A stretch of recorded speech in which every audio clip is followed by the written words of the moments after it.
Hi guys, it's Omer from MMOs.com. I'm doing another quick weekly news recap of all major MMO news and announcements for the week ending March 27th, 2017. This is episode number 88 of the recap, and the first bit of news this week comes from NCSoft regarding Blade & Soul.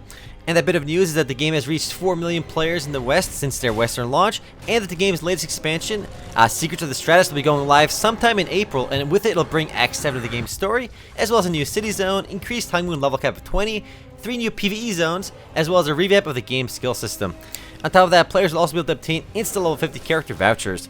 In addition, Blade & Soul also announced future updates. Act 8 is also supposed to come out later this year, and with that will come a new class, new dungeons, raids, and more. So 2017 is looking like a great year for Blade & Soul players.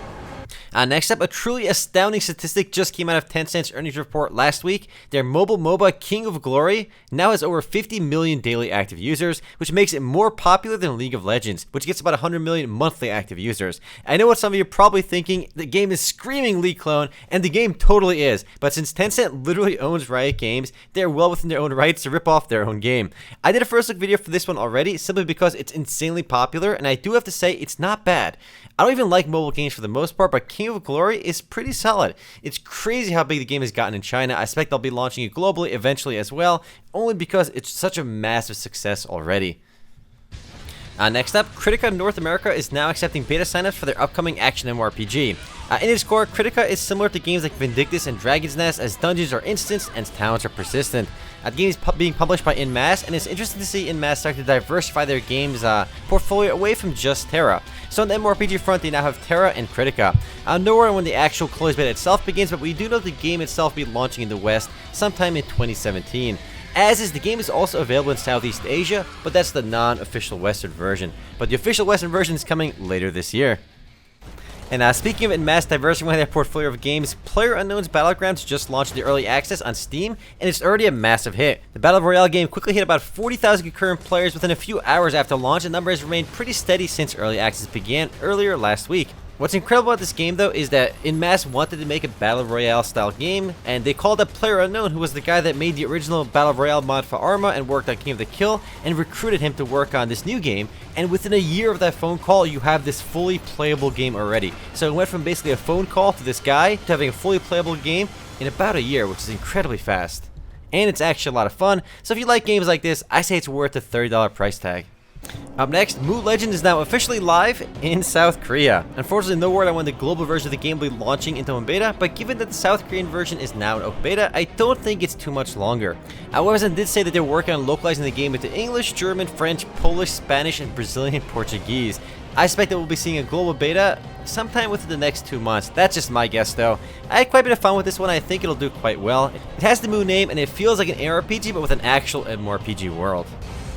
And I'm moving right along. World of Warcraft patch 7.2 is set to launch tomorrow, and with it will come the game's newest raid, the Tome of Sargeras. Aside from just a new raid, a new pep battle dungeon, PvP brawls, a new transmog set, and much more are set to come with patch 7.2. Blizzard's flagship MMORPG still leads the Western world in popularity, and despite the naysayers, I think WoW will reign supreme, at least in the West, for many more years. Next up, Dauntless, the free-to-play Monster Hunter-esque ARPG, is now accepting alpha signups. No word on how many players will get in, but the actual alpha test itself is scheduled to begin sometime in late April. There is an NDA though, so don't expect to see people streaming it or uploading videos afterwards about their experience. I've personally thrown my own name into the game's RNG ring of alpha signups, and I'm hoping to get in. We do know that the game is still expected to launch by the last quarter of 2017, so it'll be coming towards the end of this year, and I'm looking forward to checking this one out. Moving right along, Legends of Aria, which was previously known as Shards Online, will be playable for the first time on April 28th. Don't expect a Steam release anytime soon though, as Citadel Studios is waiting until they can get past at least into a beta phase before they launch on Steam. A bit of a small recap though, the developers changed the name from Shards to Legends of Aria to encompass the bigger world and bigger vision of the game. Whereas Shards Online had much smaller servers, now we're going to have a much bigger and more traditional MMORPG, and all those fun mod tools are supposed to still be in here. But again, the beta itself, the alpha rather, is set to begin on April 28th. Up next, 2 Chinese online games are making their way to PlayStation 4. The Dynasty Warriors meets Mountain Blade style game called Tiger Knight Empire War, and the sandbox MMORPG War Rage will be launching on PS4 sometime later this year. Sony launched a new initiative called the China Hero Project, which aims to help Chinese developers and companies bring their games to the PS4, so expect quite a few more Chinese developed games on the PS4 in the coming years. And speaking of console games, Skyforge from My.com will be launching on the PS4 on April 11th, with a paid early access starting on March 28th, which is tomorrow. The PS4 version of the game will feature the same campaign, invasion content, PvP modes, and 14 classes that the PC version has, but the game's combat has been revamped a bit. My.com is calling it Enhanced PS4 Action Combat, so it's clearly been reworked to feel smoother on the PS4. There's a lot of free-to-play MMORPGs embracing console now, and I'm curious to see how Skyforge and Terra especially will do, as we're seeing so many of these games starting to embrace consoles, and I think more will in the future.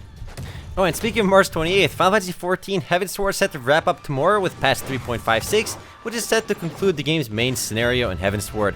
And that's it for story content until Stormblood launches on June 20th, 2017, which will add the Red Mage, Samurai, new housing district, raids, and a lot more. Big expansion for FF14, and I'll be checking it out myself.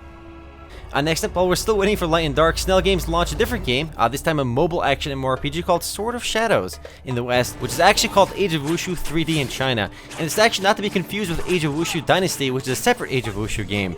The game is available on both iOS and Android app stores, and I'll likely be doing a first video on it soon to see what it's actually all about. I expect a lot more MMO developers to launch mobile versions of their main games, because mobile games are where the money is right now. And speaking of mobile games being successful, Perfect World Entertainment recently announced that they now make more money from their mobile games than all their PC games together. And while they don't have too many mobile games in the West, they launched a ton of mobile MMOs in China, and they're making a killing off of them. The video you're seeing in the background is from Forsaken World Mobile, which is one of the few Perfect World games in the West that are mobile, and it's actually not even doing so well. So most of their success is clearly from China.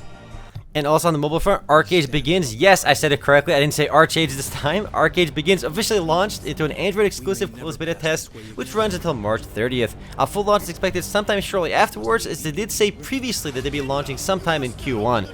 Combat in ArcheAge Begins is largely automated, and instead of character skills, players can actually influence battle by using cards, so it's a little bit different on that front, though it still has the automated gameplay. Given that ArcheAge is in the title, I'm at least a little bit curious to see what it's like, so expect a first look for this one in the near future. Moving right along, Master X Master is beginning its next round of closed beta testing on April 6th, and it'll be running until April 27th, a full 3 weeks of playtime. Honestly, the combat and intuitive mechanics in the actual MOBA mode of Master X Master I think are really cool. It's a bit of a mishmash to throw in the MMORPG elements though, so I'm curious to see if people are going to accept that or not. But the core MOBA mechanics with switching between characters was really cool, and I'm actually looking forward to playing it again on April 6th. Up next, although not MMO related, something I am interested in, Starcraft Remastered is coming out this summer. Blizzard is revamping their RTS Classic with 4K textures and better LAN/connectivity. Beyond that, it will be the same exact game, just revamped, and it's mainly made for the Korean market, where Starcraft 1 is still an esport. Given how much I've played Starcraft 1, I'll probably check this one out because I like this game a lot. Next and last bit of news, with all roads leading to Ragnarok Online, this time we have Gravity teasing Ragnarok R, and we don't know what Ragnarok R is just yet. It could literally mean anything. We have this 30-second teaser trailer in the background. It shows zero gameplay or zero anything. We don't know if it's a mobile game or a PC game, but we'll be getting something new from Gravity with the name Ragnarok R, so some kind of title in the Ragnarok franchise. Hopefully another kind of isometric game like the PC version. We can only hope though, but we'll have to wait and see. Anyway guys, that's it for MMO News this week. I'll see you guys tomorrow for the podcast. Later guys.